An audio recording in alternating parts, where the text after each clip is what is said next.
crois que le terme influenceur, il y en a beaucoup qui sont un peu fatigués ou qui n'ont pas envie d'apparaître comme influenceur. Non, mais tu peux nous le dire, tu vas vendre l'eau de ton bain demain. Ça fonctionne? Salut, moi c'est Vincent, le fondateur de First Stage et du coup de Réseau Pointé. Dans ce podcast, on va parler de confiance en soi, de stratégie de communication, d'entrepreneuriat et surtout quels sont les bons tips pour diffuser sur les réseaux sociaux. L'idée, c'est d'éviter d'avoir un zéro pointé et d'être bon sur Réseau Pointé.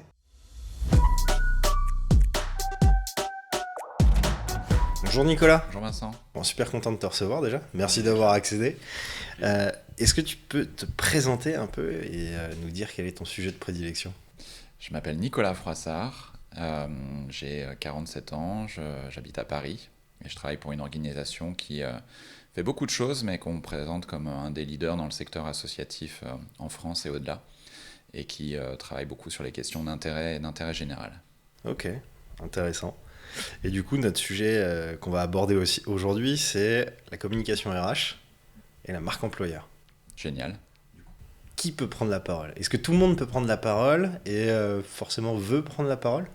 C'est une bonne question. Alors moi, je suis porte-parole du groupe SOS, donc l'organisation pour laquelle je travaille. Donc c'est un peu mon job de prendre la parole. Et je pense que dans chaque organisation, en fait, chaque organisation a décidé qui peut prendre la parole pour présenter les activités, les enjeux, répondre à des questions que peuvent se poser des journalistes ou la communauté de l'entreprise.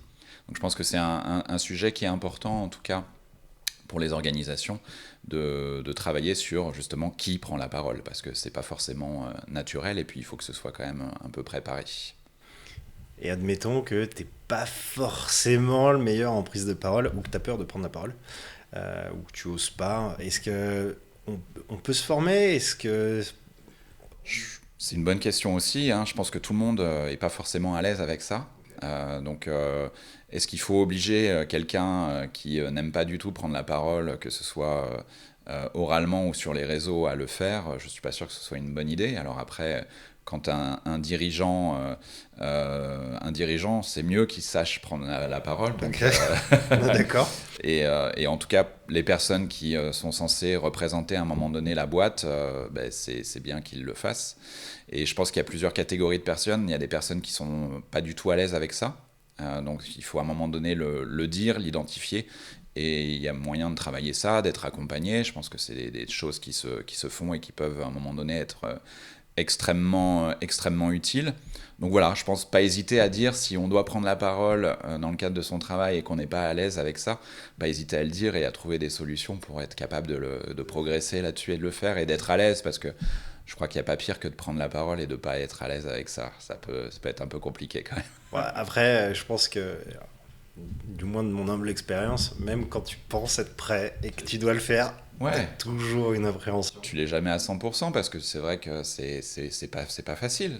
Tu t'exposes, tu peux à un moment donné tomber sur des questions qui te mettent mal à l'aise. Donc, mais justement, plus c'est difficile, plus il faut se préparer.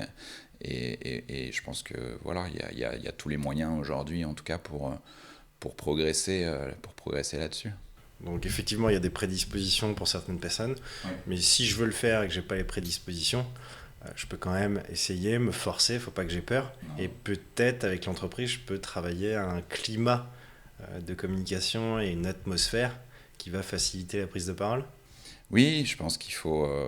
parce que même quand on est à l'aise avec la prise de parole, c'est difficile si on bosse dans une boîte, effectivement, dans laquelle le climat n'est pas forcément top, s'il y a des problèmes au niveau des ressources humaines, ou si les clients, les consommateurs sont mécontents. Je sais que si je prends la parole et je risque de m'en prendre plein la tête, c'est difficile. Donc il y a... Mais comme sur beaucoup de sujets aujourd'hui, je pense qu'il y a une question d'authenticité, de cohérence, c'est-à-dire par rapport au discours qu'on va tenir, que ce ne soit pas l'opposé total de ce qui se passe dans l'entreprise, de ce qui se passe dans la relation avec les clients. Voilà, si on est dans une entreprise dans laquelle les salariés sont pas contents du tout, ça va être compliqué d'avoir un discours hyper positif sur joignez-nous, vous allez voir, vous allez vous éclater dans notre entreprise. Bah ouais. Parce qu'aujourd'hui, tout se sait en plus. Oui, et puis Avec surtout les sur les réseaux, Ah, parce que tu te vois partout. Et tu parlais par exemple de recrutement. Ça, c'est un sujet qu'on va aborder. Admettons, et on va citer personne, parce que l'énergie au sens large, que ce soit électricité, essence, c'est un peu tendu en ce moment.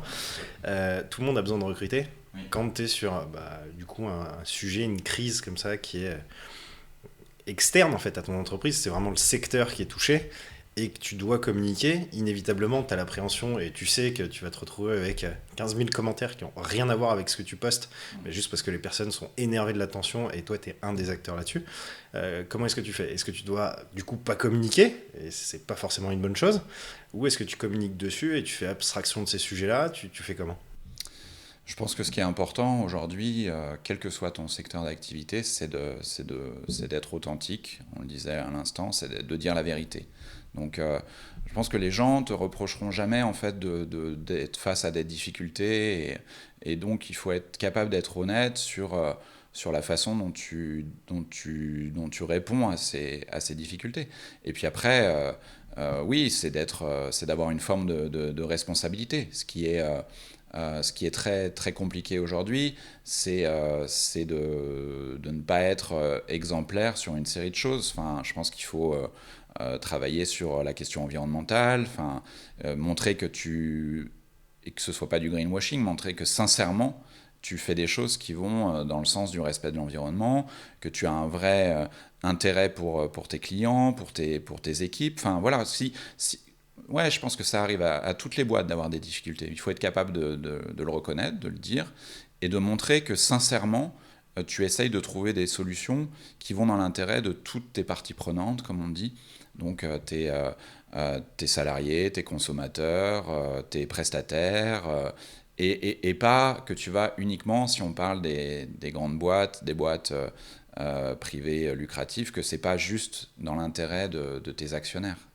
Voilà, je pense qu'il y a une notion d'équilibre à trouver, et souvent les entreprises, elles sont embêtées pour cette raison-là, parce que le grand public a l'impression que les boîtes travaillent essentiellement pour leurs actionnaires. Alors voilà, on est dans un système qui est tel qu'il est aujourd'hui. Il y a des gens qui investissent dans des boîtes et qui veulent à un moment donné avoir un retour sur investissement. On ne peut pas leur reprocher. Néanmoins, je pense qu'il y a un équilibre à trouver justement dans ce versement de dividendes, dans la rémunération des dirigeants. Je crois qu'à un moment, ce qui est très important aujourd'hui en termes de climat, puisque tu parlais de climat dans l'entreprise, c'est que tout le monde ait l'impression d'être sur le même bateau, quoi, de faire partie de la même aventure.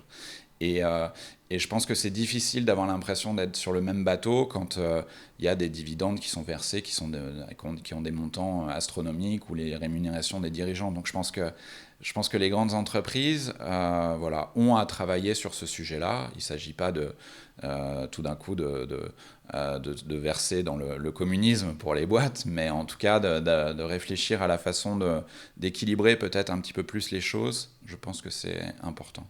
Du moins l'expliquer. Et l'expliquer, exactement.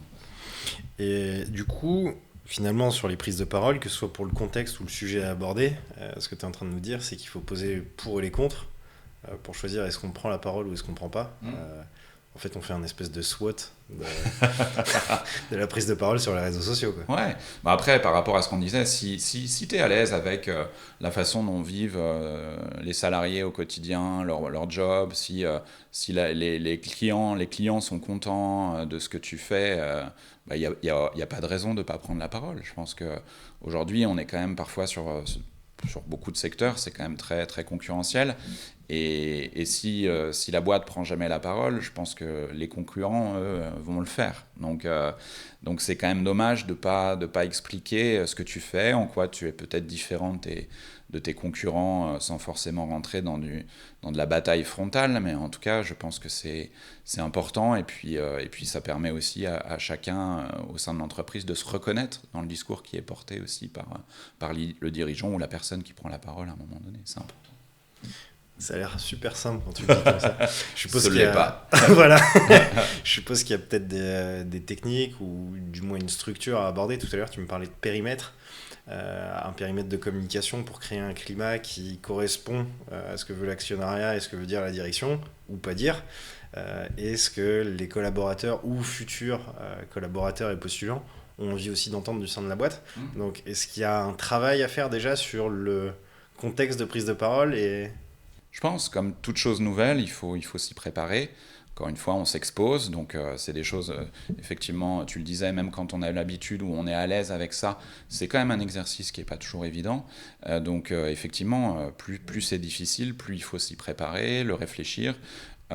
Périmètre, effectivement, de quoi j'ai le droit de parler, de quoi j'ai pas le droit de parler, si on peut parler de droit, en tout cas vers quel sujet je peux partir. Il y a peut-être des sujets sur lesquels on est aujourd'hui moins à l'aise, donc on se réserve peut-être un peu de temps pour mieux le préparer. Enfin voilà, je pense que plus on est effectivement à l'aise sur de quoi je peux parler, quelles sont les réponses que je peux apporter à des questions qui peuvent être plus ou moins faciles, et plus ce sera évident d'avoir une prise de parole qui n'ait pas l'air non plus forcée. Voilà, je pense que oui, le terme d'authenticité, on l'a déjà prononcé à plusieurs reprises. Je pense que c'est important aujourd'hui. Les gens qui sont les consommateurs, les clients, c'est aussi des communicants, parce que maintenant ils ont l'habitude de voir avec les réseaux sociaux, ils voient passer beaucoup de supports, de vidéos, d'infos, donc ils sont aussi, il y a une maturité qui est, je pense aussi du grand public, qui est plus importante, et à mon avis, il repère quand même très très vite les messages qui sont un peu faux. On essaie de les berner. T'essaies de les berner ou t'en rajoutes sur un truc. Et je pense que ça passe de moins en moins. Et les gens perçoivent très vite en fait si un discours est authentique ou un peu forcé, quoi. Sur ce sujet-là, nos amis hollandais, ils sont quand même un peu en avance, hein, on va dire, sur tout ce qui est communication et bien-être d'entreprise et vie perso. Et moi, il y a 2-3 posts que j'ai vu passer qui étaient assez sympas, parce que sur les très grosses boîtes, tu as assez souvent les mêmes problématiques sur l'ambiance, le collaborateur, ainsi de suite. Là où tu vas avoir plus de facilité, un climat qui est plus agréable dans des plus petites structures, puisqu'elles sont à taille humaine.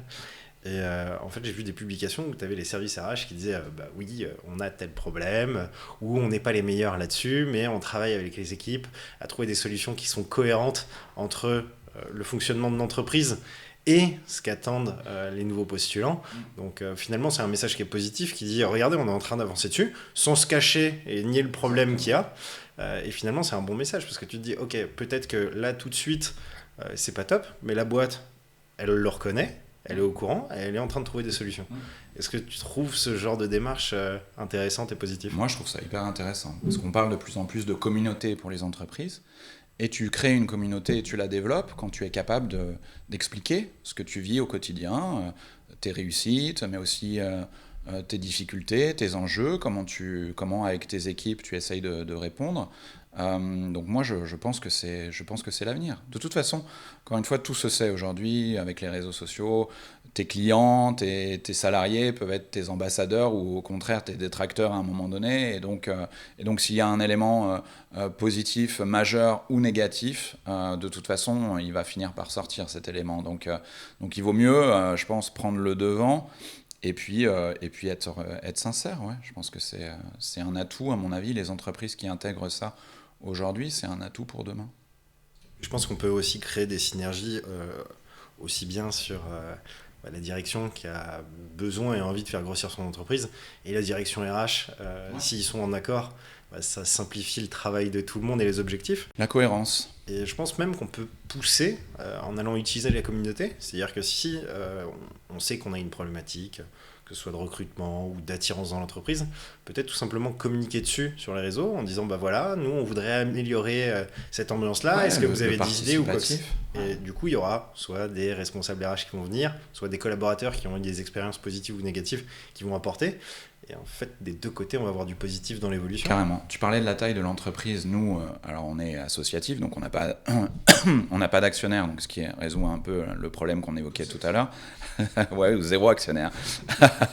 Mais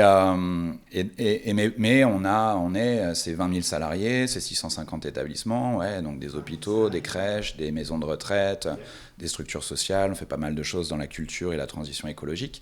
Donc c'est pas qu'une question de taille. Nous, on s'est toujours considéré, je trouve ce schéma est intéressant, comme un banc de poissons. C'est-à-dire que de loin, tu nous vois, tu as l'impression qu'on est une grosse baleine, tu sais, et puis tu te rapproches, tu zoomes, tu t'aperçois que la baleine, elle est composée de petits, moyens, grands poissons, parce que nous, on a des établissements qui sont tout petits, avec un nombre très faible de salariés, beaucoup de bénévoles, et par contre, on a des établissements avec les hôpitaux notamment, où là, c'est plusieurs centaines, voire plusieurs milliers de salariés.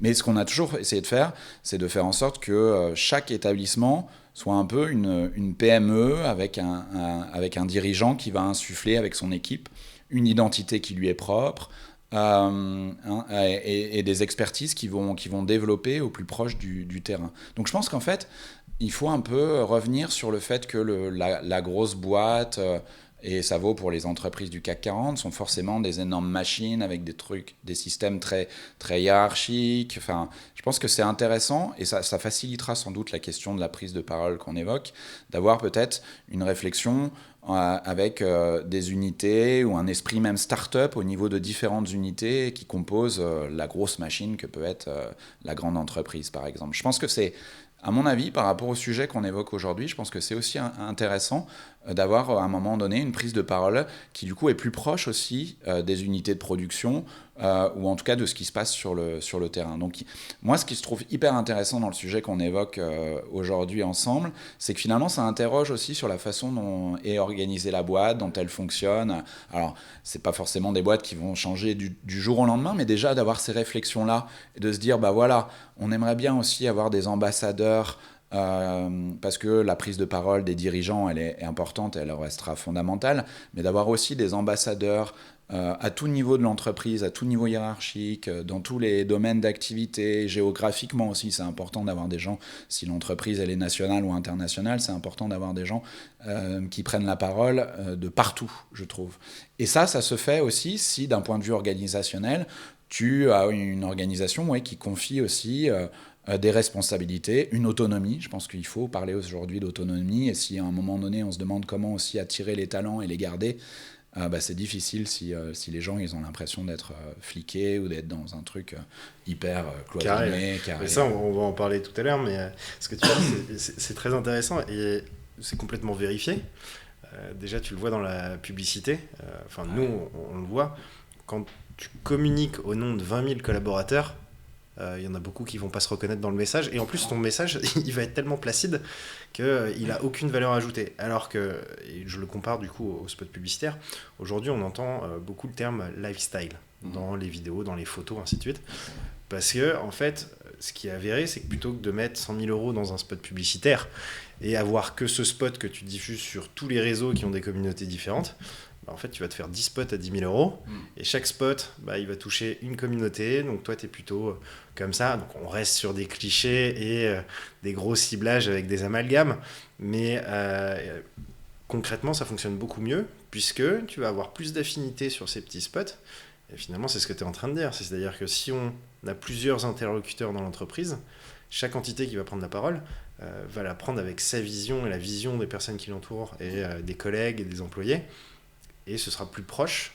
Et finalement, en fait, on va montrer que dans la boîte, même s'il y a une osmose globale, il y a plusieurs entités avec plusieurs emblances, plusieurs visions. Complètement. Et ça fait la force. Moi, je crois que l'avenir, il est au local de toute façon, que ce soit sur l'organisation de notre pays ou sur l'organisation des boîtes. J'y crois beaucoup. Parce qu'effectivement, quand tu es sur le local, tu es plus fin dans ton analyse de comment ça se passe, comment ça fonctionne, comment je peux expliquer aussi ce qu'on fait dans cet établissement, dans une partie, dans un secteur de ma boîte. Donc moi, j'y crois beaucoup. Et puis c'est aussi valorisant à un moment donné pour les équipes aussi de pouvoir elles-mêmes parfois prendre la parole pour expliquer ce qu'elles font, plutôt que ce soit toujours le siège à Paris, par exemple, qui parle de tout ce que fait la boîte, même quand c'est éloigné géographiquement. Enfin voilà, je pense qu'il y a un vrai intérêt à réfléchir comme ça. Ouais. Mais ça, nous, sur les clients qu'on a, on le voit de plus en plus, justement. Quand j'ai commencé, il y a 10 ans, j'entendais assez rarement le discours de on va trouver un lieu pour notre séminaire qui est à peu près central par rapport aux différentes filiales qu'on a. Il y a 10 ans, c'était plutôt vous montez sur Paris et c'est possible ou c'est pas possible, sinon tant pis. Et aujourd'hui, ça change. Et moi, j'ai envie de passer un message qui est très positif et encourageant pour les équipes, parce que des fois, les équipes elles s'acharnent, elles se défoncent pour passer des messages et ça avance pas. Le seul truc que j'ai envie de dire pour les réconforter, c'est que si on compare ces boîtes à des paquebots, même si le capitaine du navire il décide de faire machine arrière, la synergie que tu as sur le paquebot fait que le bateau il va continuer à avancer avant de reculer. Donc c'est pas parce que toutes ces actions elles sont menées et qu'on voit pas un résultat immédiat qu'il faut arrêter, c'est parce que si on continue ensemble et qu'on prend le temps, ça avancera.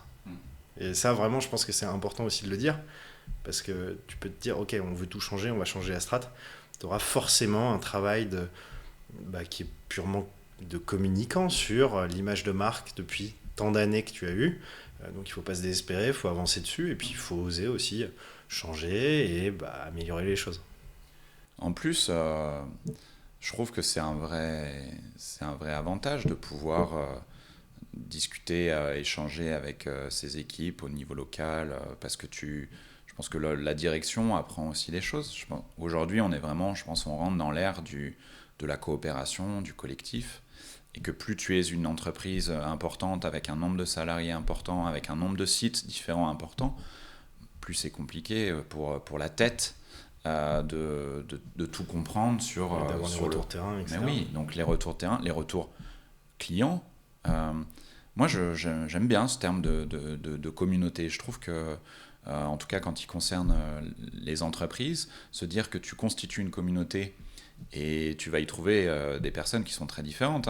Tu peux avoir dans ta communauté des clients, des consommateurs, des salariés, des prestataires, des fournisseurs. Enfin, ça peut être très, très, très, très large. Des concurrents qui viennent aussi regarder ce que tu racontes.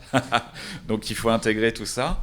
Et effectivement, si ton message est trop consensuel, trop mou, et si tu veux absolument ne pas plaire à l'ensemble de ces interlocuteurs, je pense que tu risques aussi de passer à côté. Donc il faut être aussi à l'aise sur vraiment le message que tu veux faire passer, et puis après y aller, quoi. Parce que si c'est trop robinet d'eau tiède, je pense aussi que malheureusement c'est trop froid, c'est trop chaud.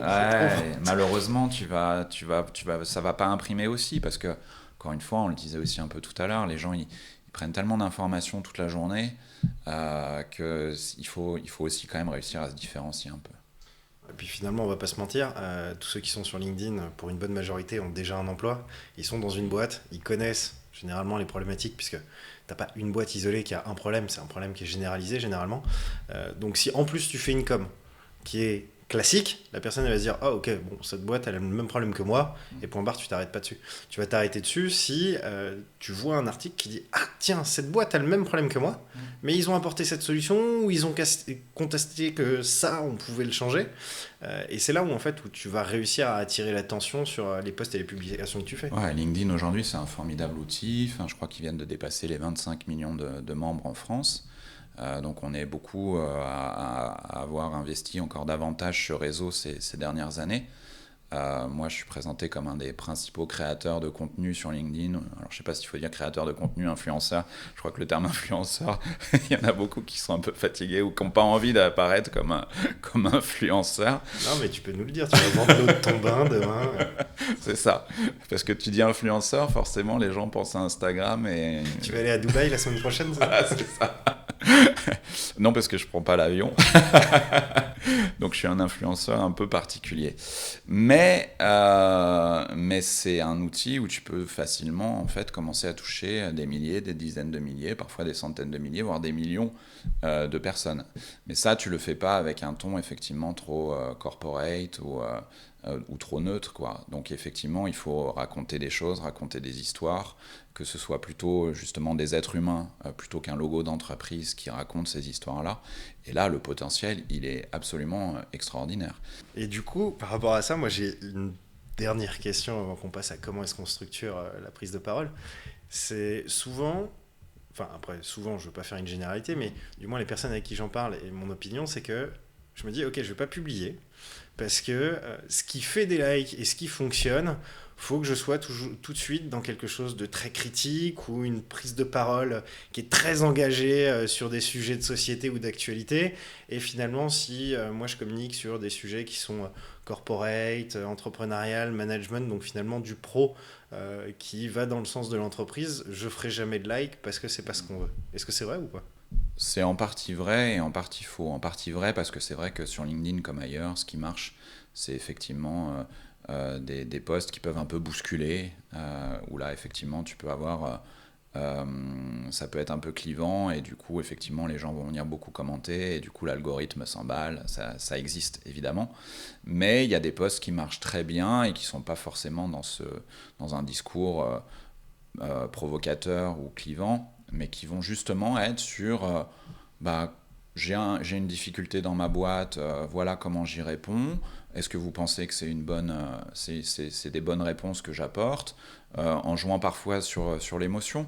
Moi, je fais partie d'une organisation qui s'est pendant longtemps interdit l'émotion, parce qu'on parce qu'on est des acteurs de terrain, qu'on est sur des sujets en matière de lutte contre les exclusions, par exemple, qui sont difficiles, qui sont complexes, et qu'on ne voulait jamais tomber dans le misérabilisme, dans faire pleurer dans les chaumières, et ce genre de choses. On commence à voir beaucoup sur LinkedIn. Oui, ce qu'on voit beaucoup, et ce qu'on a beaucoup vu aussi dans le secteur associatif, c'est-à-dire que pour obtenir des dons, beaucoup d'associations faisaient des choses parfois, c'est en train de changer un peu je trouve, mais parfois un peu larmoyant. Et nous on s'est construit par opposition à ça en disant nous, on est des pros, alors il y a beaucoup de bénévoles aussi, mais on intervient de façon professionnelle et on veut avant tout faire passer des messages qui soient des messages qui sont pertinents, constructifs et qui en rajoutent pas dans le pathos, quoi. Mais en fait, tu peux trouver un équilibre. On n'ira jamais dans ces choses-là, mais par contre, l'émotion, elle fait partie de la vie. Enfin, dans ton boulot, quel que soit le secteur dans lequel tu travailles, tu as des émotions. Tu réussis des choses, tu es content. Parfois, tu as des échecs, tu es moins content.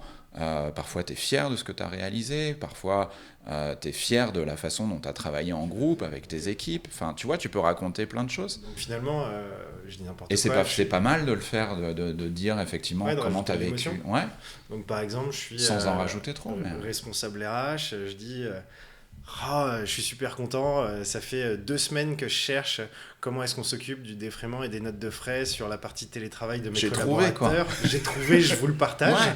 J'ai trouvé parce que un tel à la machine à café m'a raconté une histoire qui n'avait rien à voir, mais ça m'a fait tilt parce que je sais pas quoi, tu vois. Et ça, les gens adorent, parce que c'est la vie. Tu racontes de l'histoire et en plus tu apportes une information à d'autres personnes qui ont la même problématique. Alors par contre, il faut encore une fois que cette histoire elle soit vraie, quoi, parce que c'est vrai qu'on voit parfois des histoires apparaître où et puis il y a des initiatives qui sont top sur LinkedIn comme C'est vrai ça, c'est un compte qui s'est créé il y a quelques temps et qui va aussi un peu chercher les fausses infos, les fausses histoires, parce que tu peux avoir apparaître aussi des trucs copier-coller qui ont été publiés sur Facebook ou je sais pas où il y a 10 ans. Et ça c'est génial parce que LinkedIn aussi construit grâce à ses membres des réponses à ces dérives que tu peux voir apparaître. Mais tu le vois souvent dans les commentaires d'ailleurs. Tu as des personnes qui disent tiens, ça sort de là. Les gens ils viennent commenter. Et effectivement, il y a tellement de gens aujourd'hui qui sont tous les jours sur LinkedIn que s'il y a un truc qui a déjà été publié par quelqu'un d'autre, c'était exactement la même histoire, ça va pas passer, quoi. Donc c'est un outil aussi qui a construit grâce aussi à la façon dont il est élaboré, mais aussi grâce à ses membres, des réponses à ça, quoi. Et donc, en général, les posts où tu as effectivement un peu d'émotion et beaucoup d'authenticité, un retour sur expérience qui peut être utile du coup à d'autres, en général, ces posts-là peuvent très très bien fonctionner, ouais, c'est clair. Donc, c'est un support qui est plutôt bienveillant, puisque tu fais du mal, on te critique, tu fais du bien, ça se passe bien. Oui, après il y a des haters sur LinkedIn comme partout, mais je pense qu'ils sont moins nombreux. Effectivement, déjà le fait de ne pas être dans l'anonymat, quand tu dis quelque chose, tu le dis en tant que toi, avec le nom de ta boîte. Le nom de ta boîte, donc voilà, tu peux, effectivement, il y a des gens aussi qui se retrouvent à être ambassadeur de leur boîte sans qu'ils aient compris qu'ils l'étaient, quoi. Et donc, ce qui peut aboutir à des situations. Donc, je pense que sur un réseau, sur LinkedIn, c'est ça qui est intéressant, que tu sois porte-parole officiel de ta boîte ou pas. Quelque part, tu l'incarnes un peu. Donc, il y a une responsabilité, je pense, aussi à avoir quand tu prends la parole sur LinkedIn. Et à la fois, quand tu le fais bien, effectivement, on voit à quel point ça apporte beaucoup, beaucoup de choses. Enfin, moi, j'ai des personnes avec qui j'échange que je connaissais pas du tout, que j'ai parfois pas rencontrées en dehors de LinkedIn, et avec qui j'échange quasiment tous les jours, qui me font des retours, qui m'envoient des infos. Enfin, moi, j'adore parler aussi au-delà de ma boîte à moi, des héros du quotidien, parce que des héros du quotidien, il y en a beaucoup au sein de l'organisation pour laquelle je travaille, le groupe SOS, les fameuses premières lignes qui étaient évidemment très, très présentes pendant le Covid, mais qui le sont tout le temps. Donc pendant le premier confinement, j'ai eu aussi avec des amis l'idée de parler aussi justement des histoires de ces gens qui consacrent leur activité professionnelle aux autres, quoi. Et je le fais évidemment pour des salariés de ma boîte, mais je le fais finalement aujourd'hui presque majoritairement pour des personnes qui n'ont dans leur quotidien rien à voir avec moi. Mais juste parce que des gens ont vu que je faisais ça et m'envoient en messagerie en me disant est-ce que tu peux, parce que ça s'appelle dénonce tes héros, est-ce que tu peux dénoncer, de la dénonciation positive pour le coup, mais est-ce que tu peux dénoncer telle héroïne ou tel héros du quotidien? C'est génial, et ça crée des cercles vertueux, parce que c'est vrai que dans notre société et dans nos médias on parle tellement de ceux qui détruisent, insultent, agressent, que de parler de celles et ceux qui font des choses formidables. Et il y en a beaucoup, il y a beaucoup de professionnels qui font des choses formidables dans leur quotidien, dans le secteur associatif évidemment, mais de plus en plus dans les entreprises aussi, tu as plein d'entreprises qui font. Faut passer à la loupe ces collaborateurs, parce qu'on a des héros dans chacune des boîtes. On peut, je pense que... Alors le terme héros, ça dépend des secteurs, il peut parfois être considéré comme un peu fort, mais en tout cas ceux qui font que ta boîte... existe, se développe, c'est quand même tes équipes, quoi. Donc si tu les mets jamais en avant, je trouve que c'est un peu dommage et un peu problématique même, quoi. Et du coup, sur la partie structure, le discours, tu m'as dit tout à l'heure, en 3 points, quel périmètre, quelle stratégie employer, quel message communiquer et à qui. Est-ce que tu peux nous expliquer un peu, donc là vraiment nous donner une méthode de prise de parole finalement sur les sujets RH et marque employeur? Pour une boîte, après ça dépend de la taille, je pense que quand on est auto-entrepreneur ou quand on a une petite boîte, c'est sans doute plus facile, mais je pense que paradoxalement beaucoup d'entrepreneurs ne le font pas forcément, ce travail-là, donc il faut le faire. Et après, plus on est grand en termes de nombre de salariés, de domaine d'activité, plus ce travail-là il est indispensable à faire. Donc je pense que c'est des choses pour le coup qui ne sont pas très innovantes ou originales, hein. C'est une stratégie de com, voilà, c'est quel message on porte, à qui on s'adresse, les cibles, parce que si on commence à prendre la parole sans être à peu près au clair là-dessus, c'est vraiment pas évident, quoi. Donc je pense qu'il faut être... Après il faut laisser de la marge de manœuvre, justement, il faut aussi laisser un peu d'autonomie là-dessus, mais je pense que c'est très difficile de prendre la parole si on n'est pas un peu au clair sur ma boîte, qu'est-ce qu'elle fait, et surtout c'est quoi son message, quoi. Qu'est-ce que je porte comme message auprès de mes clients notamment, et voilà. Donc je pense qu'il y a ce travail-là effectivement qui me semble important de faire avant et puis après décider effectivement qui prend la parole, quelle tonalité, est-ce que justement on est dans des choses très corpo, est-ce qu'on est dans des trucs plutôt un peu plus un peu moins rigoureux, sans que ce soit non plus le bazar absolu. Enfin voilà, je sais pas, il y a tout ça à faire, et c'est une étape qui est importante. Ouais. Il y a une expression, enfin du moins un terme que j'aime bien sur les publications que je vois des grandes sociétés, c'est le syndrome communiqué de presse. C'est-à-dire que souvent, on voit des publications. Alors le truc... Même quand c'est pas envoyé à la presse, c'est un communiqué de presse. Non, il est impersonnel, tu peux avoir un PDF de 3 pages pour parler d'un sujet qui est simple, mais comme c'est corporate, ça doit être très structuré, il faut rentrer dans le détail, il faut toutes les infos. Est-ce qu'on est d'accord que ça, c'est une mauvaise pratique, que le sujet et la construction, il est bon, mais que par contre ta publication, elle doit être courte et résumée. Qu'est-ce que tu abordes, qu'est-ce que ça peut apporter, et en mettant un lien, à la limite, pour aller chercher ce contenu. Mais faire un communiqué de 40 pages où il n'y a aucune histoire dedans, ça sert à personne. Oui, après ça dépend toujours à qui tu t'adresses. Tu t'adresses à une petite partie de ta communauté, tu sais qu'ils vont être très intéressés, qu'ils vont lire jusqu'au bout parce qu'ils ont un vrai intérêt à le faire. Mais je pense qu'effectivement, c'est pas forcément la majorité des cas et que, encore une fois, aujourd'hui, les gens prennent beaucoup d'informations dans la tronche toute la journée. Donc il faut effectivement, ils n'ont plus le temps de lire, donc il faut en tout cas travailler beaucoup oui, sur les accroches, et effectivement faire court. Ça n'empêche pas de renvoyer après sur une information qui est peut-être plus complète, plus dense ailleurs, mais je pense qu'effectivement sur les documents, enfin en tout cas sur la façon dont tu communiques auprès de ta communauté, je pense qu'il faut effectivement être le plus efficace, le plus simple possible.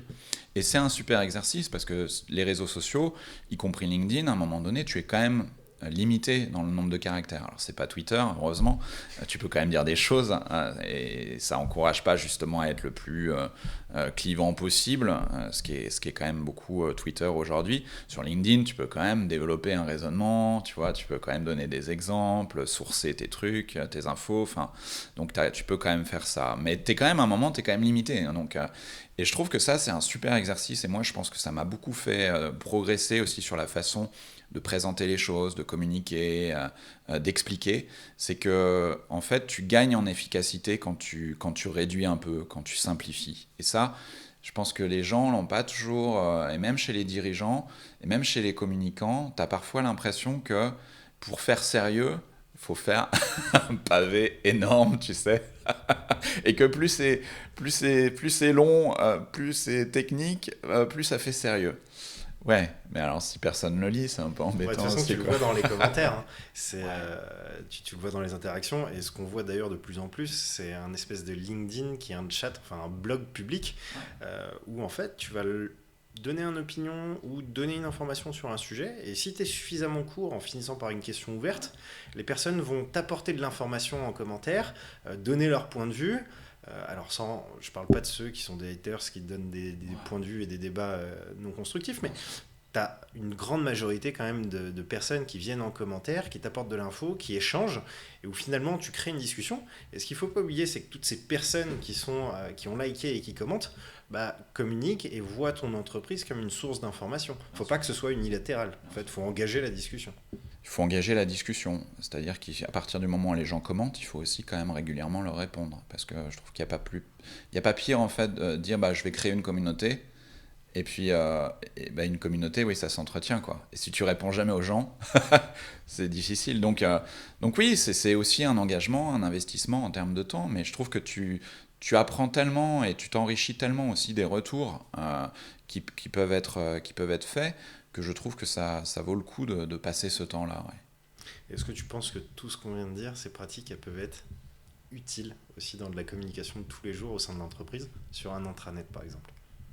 Je pense, c'est ce que je disais un peu à l'instant, c'est-à-dire que quand tu prends l'habitude aussi de communiquer par exemple sur LinkedIn, je pense que tu travailles de la façon de formuler tes raisonnements, tu simplifies les choses. Il y a aussi des gens dans ta communauté qui vont te faire des retours que tu vas intégrer, du coup tu vas t'en servir pour communiquer différemment.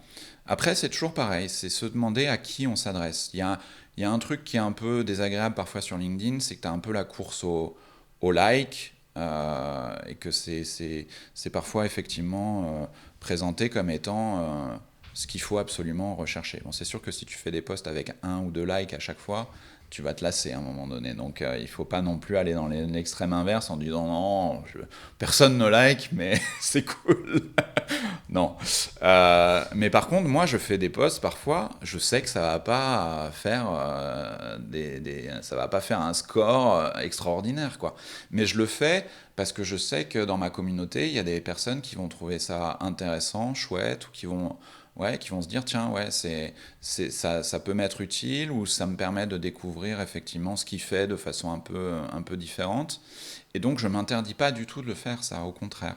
Donc voilà, je trouve qu'il faut aussi trouver un équilibre.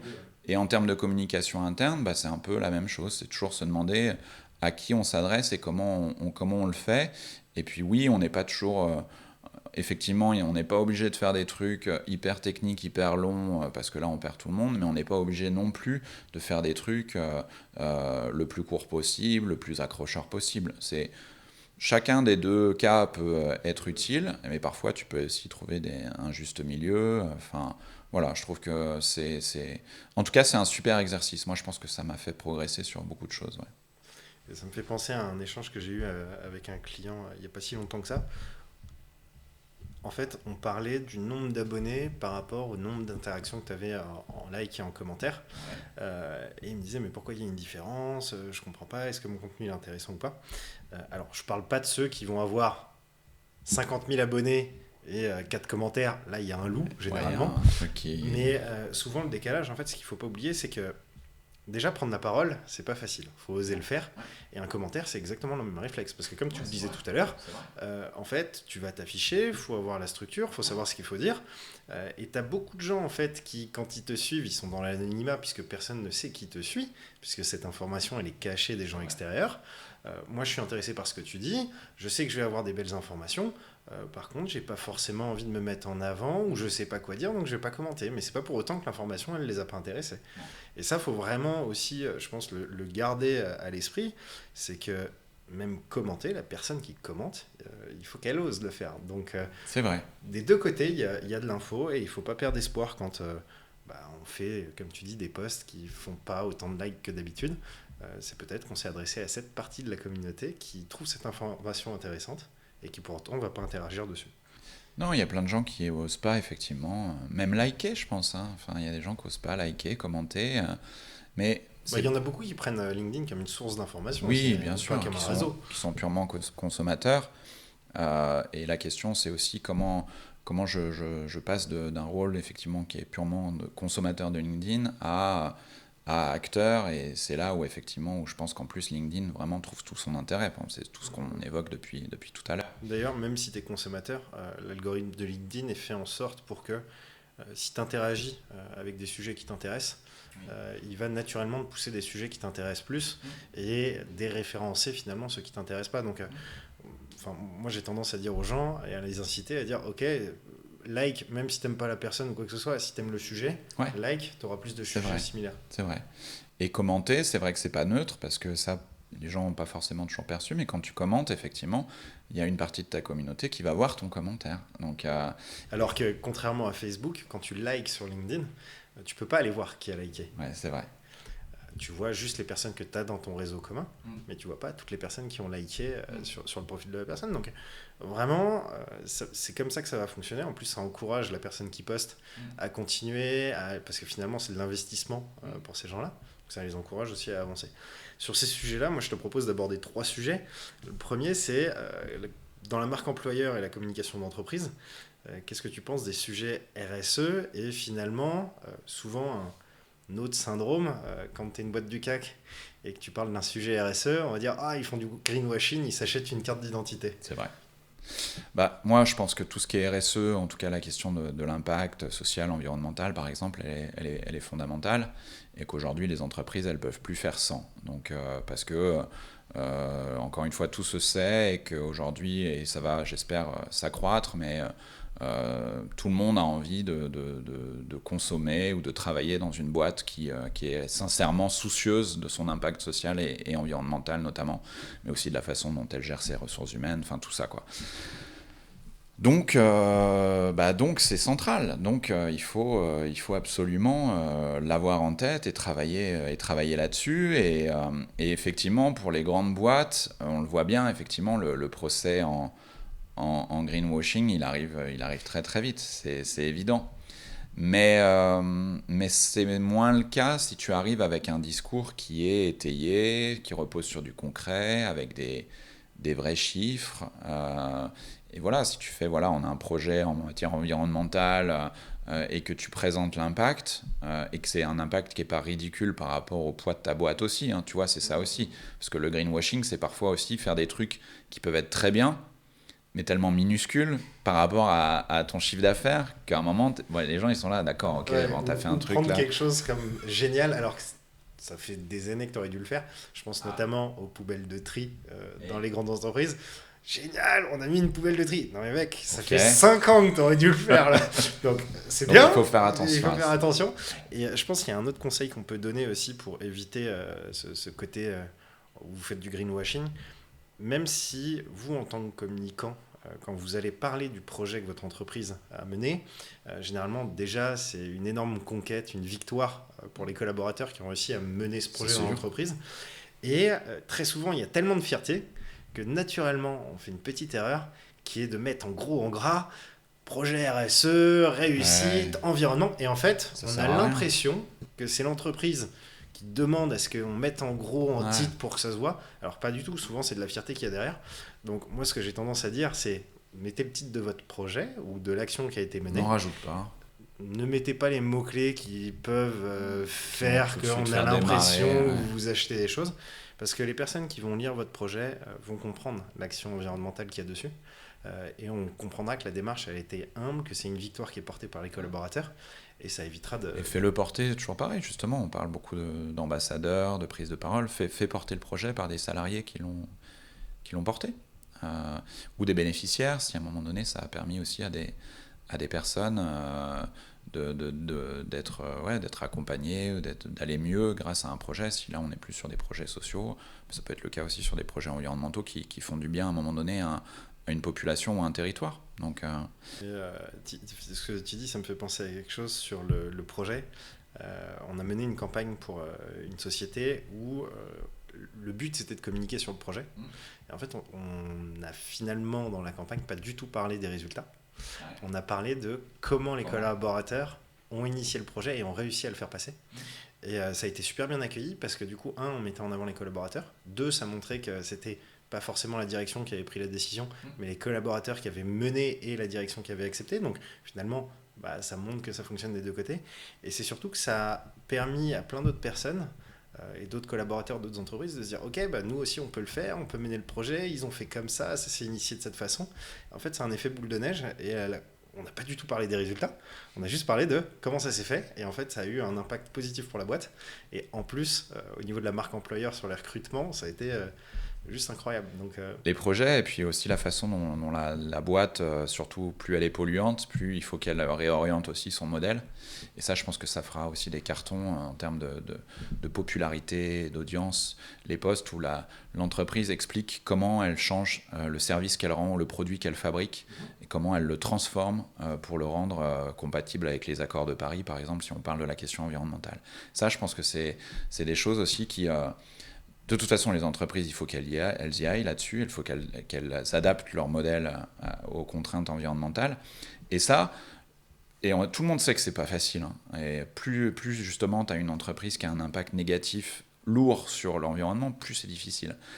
Mais si tu arrives à dire, voilà où on en est, voilà dans 5 ans, ce qu'on veut faire, donc ça va nous demander de changer beaucoup de choses. Mais on va vous raconter... Tous les mois, par exemple, il y a un salarié qui va vous expliquer ce que ça change dans son job, quoi.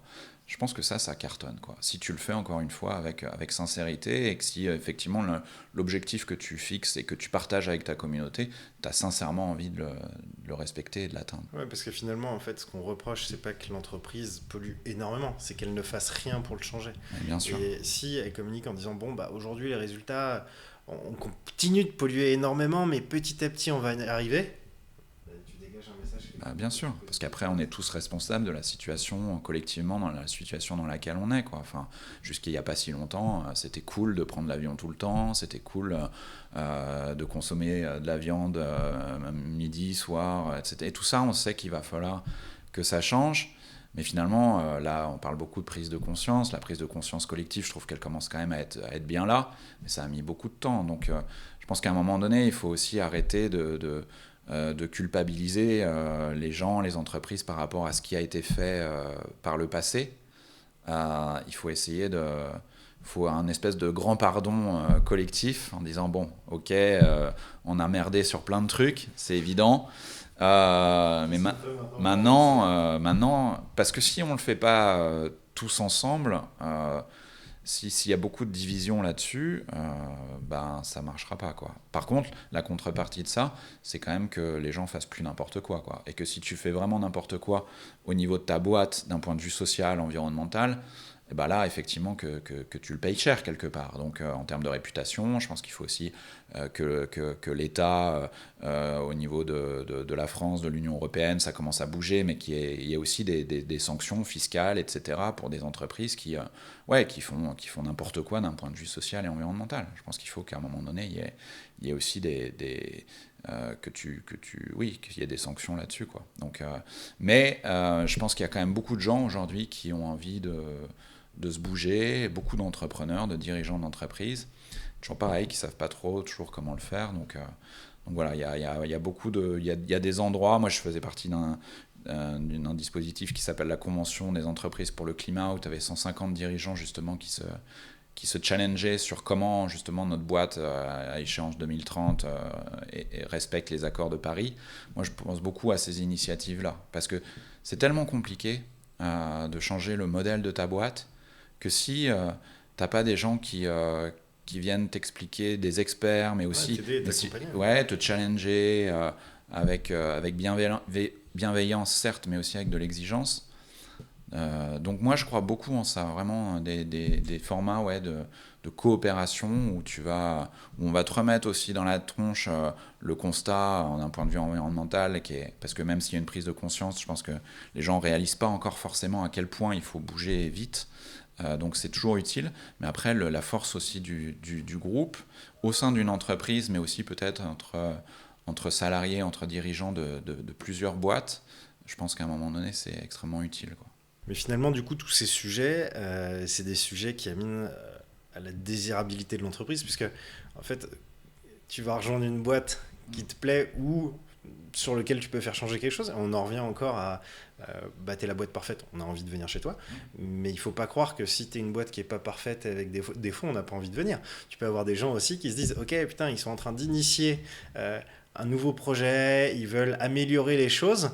Moi, j'ai de l'expérience là-dessus, c'est un sujet qui m'intéresse, et il y aura forcément des gens qui sont comme ça. Bien sûr. Donc finalement, que ce soit pour garder tes talents et les faire évoluer, ou tout simplement un collaborateur le faire s'épanouir encore plus, ou alors aller sur des campagnes de recrutement, la marque employeur, elle est essentielle, et c'est la désirabilité qu'il faut travailler. Et ça, tu fais comment ? Je pense qu'effectivement, tu le disais, les gens ils viennent avant tout pour pouvoir exercer des compétences. Donc il faut leur permettre ça, avoir des projets effectivement qui soient sympas, qui les fassent aussi progresser. Enfin, je pense que ça, c'est quand même le préalable, avec de l'autonomie. Et à mon avis, effectivement, ça c'est aussi l'avenir, c'est ne pas fliquer les gens en permanence. Leur laisser aussi la possibilité de s'exprimer professionnellement. Parce que les conditions de travail, effectivement, ça joue. Hein, c'est pas tout, mais c'est vrai que ça peut être sympa d'évoluer dans un cadre, les conditions salariales, enfin tout ça est effectivement important. Mais aujourd'hui, à mon avis, ça suffit pas, et c'est aussi comment ça se passe dans ma boîte. Est-ce que l'ambiance est chouette? Est-ce que j'ai l'impression de faire justement partie de la même aventure que l'ensemble des équipes et notamment les dirigeants? Et puis aujourd'hui, je pense qu'on ne peut pas passer à côté de tout ce qui est effectivement utilité aussi sociale, impact environnemental de l'entreprise. Il y a de plus en plus, et notamment chez les jeunes, ils iront pas dans une boîte qui s'intéresse pas à ces sujets-là. Donc, est-ce qu'il y a une fondation d'entreprise? Est-ce que je peux m'impliquer dans cette fondation? Au-delà de la fondation, est-ce qu'on a des projets justement où on travaille aussi parfois avec des associations pour faire des choses chouettes pour des gens? Et d'ailleurs, ça peut être la force des grosses entreprises, parce que souvent, on sent un espèce de petit sentiment de culpabilité des services RH des grosses boîtes, parce que nous, typiquement, ce qu'on reçoit des fois des grosses sociétés, c'est on voudrait faire un film pour montrer qu'on est sympa et que la boîte est top pour attirer des talents. Et en fait, je pense que c'est pas forcément la bonne question, puisque tu prends une start-up qui est en train de lever des fonds, qui est dans une énergie qui est très rapide, très positive, énorme. Tu peux pas concurrencer quand tu es une boîte du CAC 40 là-dessus. Tu n'as pas les mêmes leviers d'action.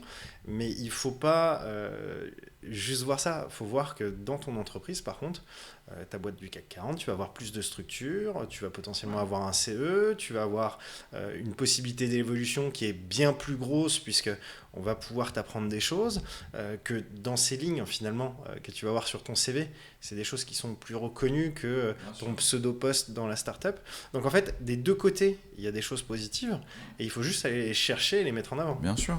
Encore une fois, je pense qu'il ne faut pas mentir ou en tout cas en rajouter. Il faut expliquer effectivement clairement au candidat ce qu'il va trouver dans l'emploi qu'il pourrait occuper demain dans ton entreprise. Donc si tu es une grande entreprise, on sait que les grandes entreprises, il y a plein d'avantages dans les conditions de travail, évidemment, mais tu peux aussi avoir des projets qui sont d'une ampleur assez dingue, quoi. Donc après, c'est toujours pareil, à la grande entreprise aussi de voir comment elle peut changer aussi dans sa façon de travailler pour donner parfois peut-être plus d'autonomie aux gens qui la rejoignent, avoir parfois dans certaines unités ou même de façon générale dans la boîte un esprit start-up. Enfin, je pense que l'esprit start-up, c'est pas forcément qu'une question de taille ou de maturité de la boîte. Tu peux avoir un fonctionnement qui encourage la prise d'initiative, le fait de pouvoir être très agile et passer d'un projet à l'autre. En tout cas, il faut effectivement présenter au candidat de la façon la plus sincère possible ce qu'il va trouver réellement dans sa boîte. Parce qu'il n'y a pas pire, en fait, je pense, que d'attirer des gens sur un truc qui n'est pas forcément vrai, parce que la personne, elle ne restera pas.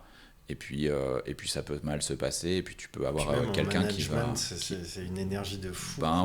Ouais. Et notamment les grandes boîtes, je pense qu'elles ont suffisamment de trucs à vendre, entre guillemets, pour qu'elles aient pas besoin d'en rajouter.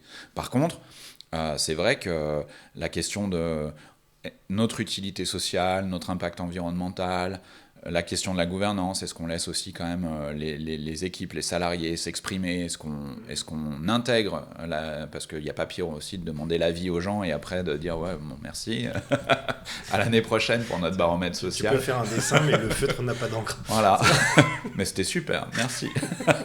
Donc ça va pas, donc si tu demandes l'avis, effectivement je pense qu'il faut le faire, mais si tu demandes aussi comment se sentent les salariés, ou si tu leur demandes leur avis sur un projet, ou il faut quand même montrer que tu as écouté et intégré ce qui est pertinent.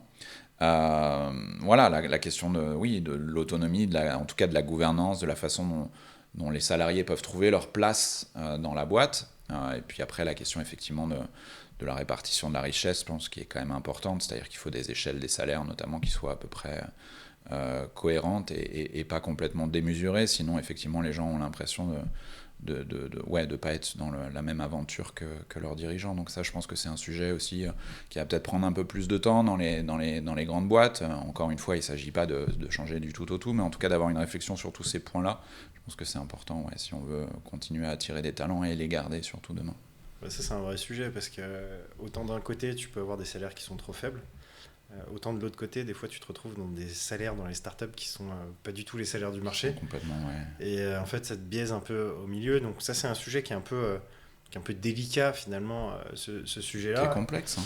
Et en tout cas, ce qui est sûr et certain, c'est qu'effectivement, les grosses boîtes n'ont pas à rougir quand ils cherchent des talents. Il faut juste, par contre, qu'elles soient honnêtes avec elles-mêmes et qu'elles ne veuillent pas recruter le talent qui est très créatif, qui veut du télétravail, parce que vous n'arriverez pas en fait, à lui offrir, et lui, il ne s'épanouira pas. Par contre, il y a d'autres talents auxquels vous allez pouvoir offrir la structure, le confort, l'évolution et la formation. Et c'est là-dessus qu'il faut s'appuyer. Mais je pense... et ça on va en parler, ça passe aussi sur des choses qui sont toutes simples. L'offre d'emploi et les sujets que tu abordes, la communication. Est-ce que tu as des choses à dire là-dessus ? Écoute, c'est toujours pareil, c'est une question de cohérence. C'est vrai qu'aujourd'hui, les entreprises demandent de plus en plus aux candidats de se différencier, d'être créatifs, y compris dans la façon dont ils répondent à une offre d'emploi. Et c'est vrai qu'à l'opposé, les offres d'emploi, tu vois pas forcément des choses très, très innovantes, quoi. Donc c'est un peu le PDF dont tu parlais tout à l'heure. Donc oui, je pense que c'est toujours pareil, comme le communiqué de presse aussi que tu évoquais, que ce soit là, parce qu'à un moment donné, il faut aussi sérieusement expliquer dans les détails ce que tu fais, enfin voilà, formaliser effectivement, et notamment sur les questions des ressources humaines, c'est effectivement extrêmement important. Mais par contre, que ton accroche soit un peu différente et qu'effectivement tu sois un peu dans de la création, ou en tout cas dans de l'incarnation peut-être aussi, effectivement, tu peux imaginer aussi que ce soit le DRH ou la personne qui recrute, ou une personne de l'équipe RH, qui explique ce qu'est le poste. Effectivement, ça peut être par écrit, mais ça peut être une petite vidéo et qui n'a pas forcément besoin d'être très pro. Hein. Il y a des RH parfois maintenant qui font des selfies pour expliquer en disant voilà, je recrute telle personne, voilà ce que vous ferez, voilà comment ça va se passer. Même les collaborateurs ton futur collègue qui dit tiens, regarde ce que tu vas voir, c'est super sympa, t'auras le poste là à côté de moi, tu peux montrer. En plus, c'est vrai, ça fonctionne super bien. Mais oui, ça fonctionne bien parce qu'on a. L'incarnation, c'est important, ça l'a toujours été, mais particulièrement aujourd'hui. Je pense qu'avec les moyens de communication dont on dispose, effectivement, tu es intéressé, tu vas être touché si à un moment donné, il y a quelqu'un effectivement qui te parle, qui a pris le temps, qui te parle avec ses mots à lui ou à elle. Ça, c'est super important ce que tu dis, parce que c'est quelque chose quand on accompagne les clients sur les stratégies, les vidéos de recrutement ou RH, moi j'aime bien dire et rappeler que quand tu fais une offre d'emploi, c'est un outil de communication.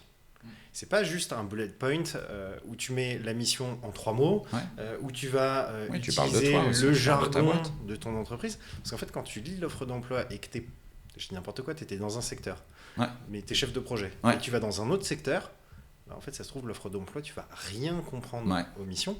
Et là, il peut y avoir un décalage. Donc finalement, par rapport aux personnes et aux profils que tu veux aller chercher, ça vaut peut-être le coup sur la même offre d'emploi d'en écrire 1, 2 ou 3 avec des mots, des accroches différentes pour aller chercher aussi des profils qui sont un peu différents. Donc on ne va pas réinventer le métier des RH, les RH connaissent mieux leur métier que nous, mais je pense des fois il y a vraiment un sujet aussi sur le support qu'est l'offre d'emploi, de le travailler avec une espèce de stratégie et d'accroche de communication. J'aime bien, tu as utilisé le mot d'attention. Et c'est vrai que ça peut être l'attention que tu as montré au candidat parce que tu as pris le temps de faire une vidéo. Et je trouve que l'attention à l'autre, je trouve que par rapport à tous ces sujets qu'on évoque depuis tout à l'heure, j'ai percuté parce que tu as utilisé cette expression-là, je trouve que c'est assez central. Et qu'aujourd'hui, je pense que tout le monde a, depuis toujours, on aime bien que les gens soient attentifs à nous, tu vois.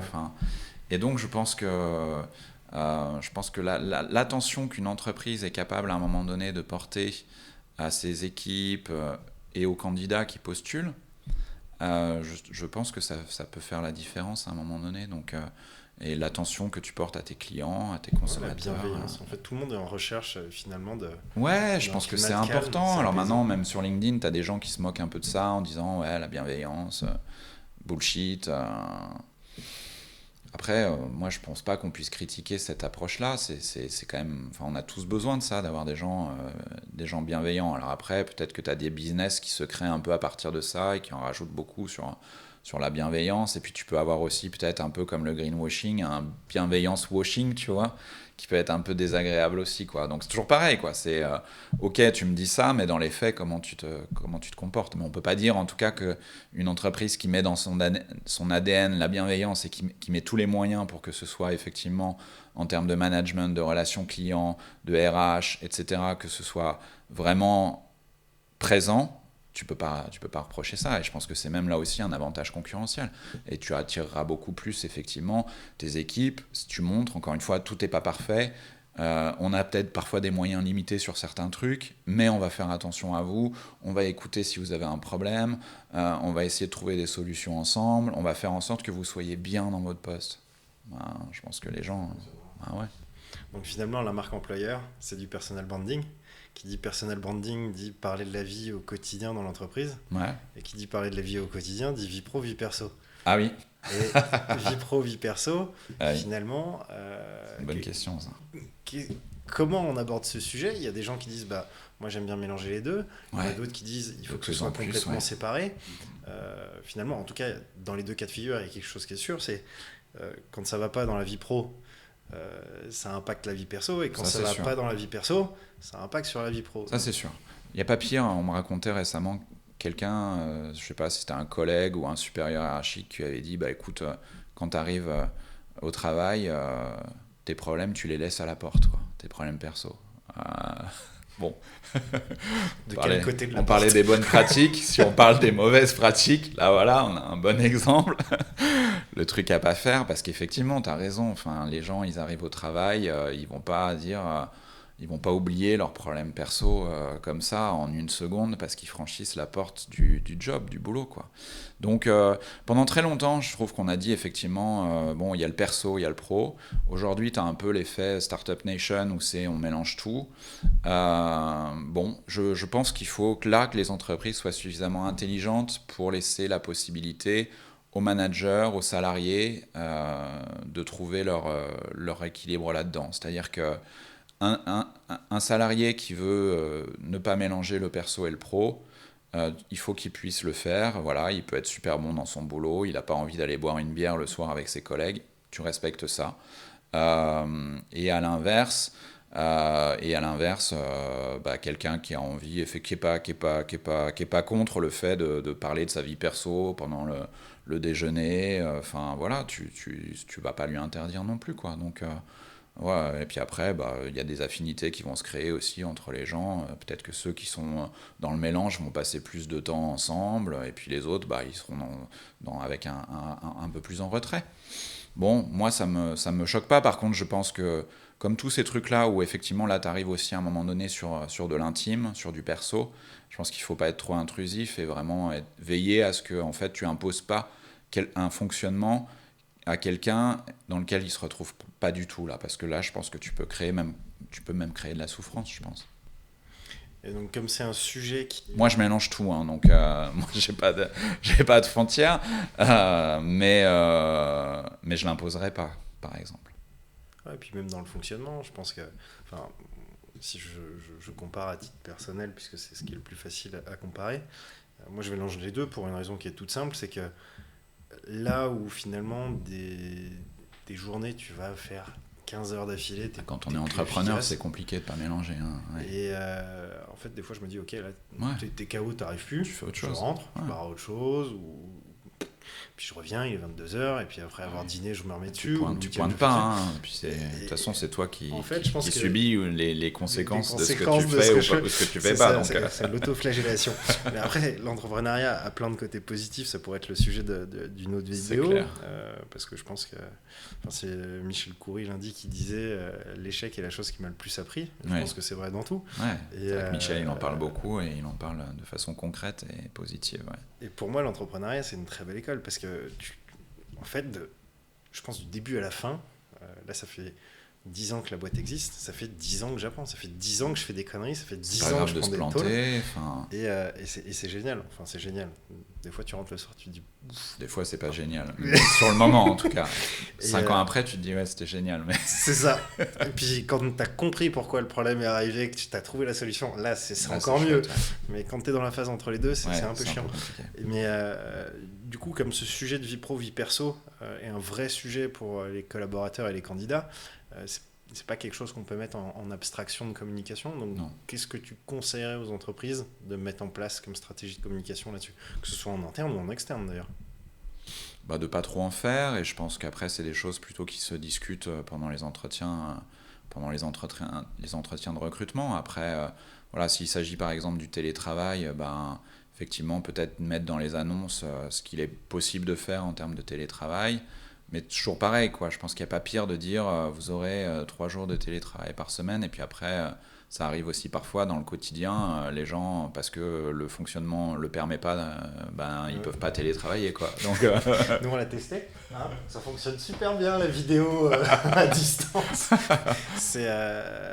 Mais comme tu dis, en fait, c'est de l'honnêteté. Et pas hésiter aussi à expliquer pourquoi il n'y a pas forcément du télétravail.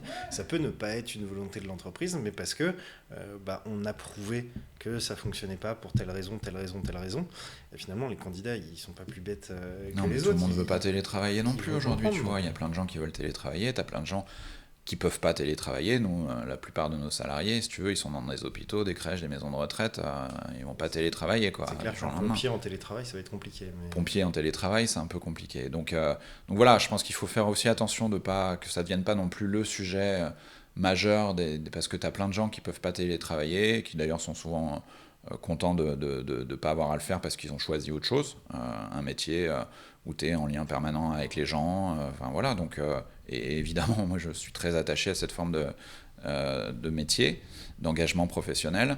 Et pour les autres, pour ceux qui peuvent télétravailler, bah c'est toujours pareil, enfin ne mens pas à tes salariés ou à tes futurs salariés, enfin dis-leur effectivement ce qu'ils peuvent vraiment attendre. Parce que c'est pareil, c'est toujours pareil, si tu as dit c'est 3 jours de télétravail par semaine et que voilà, ils font de la vidéo et que c'est compliqué, il faudra qu'ils viennent sur place, comme tu le disais à l'instant. Donc, Après, je pense que ça fonctionne aussi pour le candidat, c'est-à-dire qu'il n'hésite pas à dire « moi j'attends du télétravail pour telle raison ». Et après, on se met d'accord ou pas. C'est ça. On se met d'accord ou pas. Et puis tu as plein de gens, effectivement...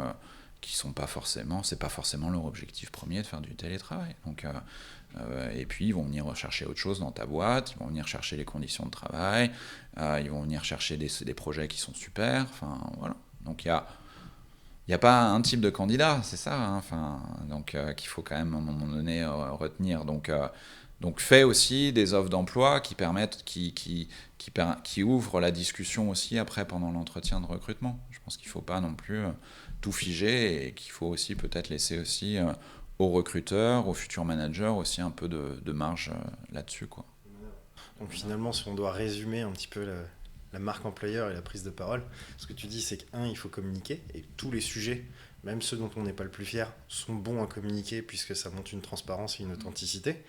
Et deuxièmement, donner le temps à un échange parce que des deux côtés, ça peut être constructif. Je pense que c'est toujours mieux à un moment donné quand tu construis aussi une relation, que ce soit personnelle ou professionnelle, à un moment donné, c'est voilà, tu écoutes, tu intègres aussi ce que te dit l'autre. Il y a des choses, je suis d'accord, il y a des choses, je suis pas d'accord, et on continue le bout de chemin ensemble ou pas, en fonction de la façon dont on s'entend sur l'essentiel. Je trouve que c'est plutôt comme ça que la vie, y compris professionnelle, fonctionne. Puis après, on peut toujours être accompagné. Enfin, bien sûr. Il y a toujours des moyens, que ce soit sur les sujets à aborder, ou la structure, ou le support de création. Après, bon, toi, comme nous, on est là aussi pour accompagner les entreprises. Mais il y a plein de belles choses à mettre en place.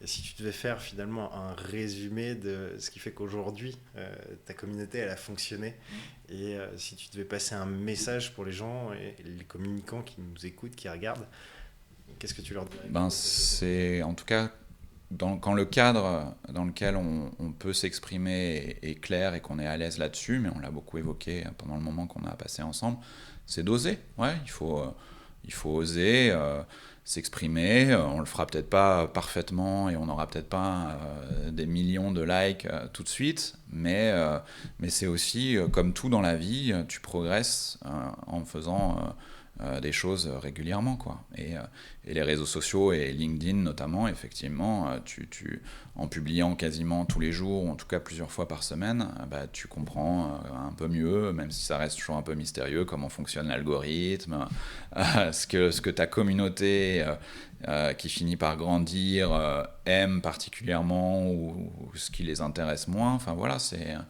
step by step, mais moi je trouve, on dit beaucoup les réseaux sociaux, c'est pas la vraie vie et tout ça, c'est vrai, mais tu crées quand même, tu arrives à créer, notamment avec LinkedIn, je trouve, tu arrives à créer quand même des relations régulières, de qualité avec des gens, enfin voilà, tu leur apportes des choses, ils t'apportent des choses, donc voilà, je pense qu'aussi les réseaux sociaux, ça peut avoir aussi vraiment un intérêt hyper intéressant, y compris dans les relations humaines, dans la façon dont tu construis des relations avec des gens qui s'intéressent de près ou de loin à ce que tu fais.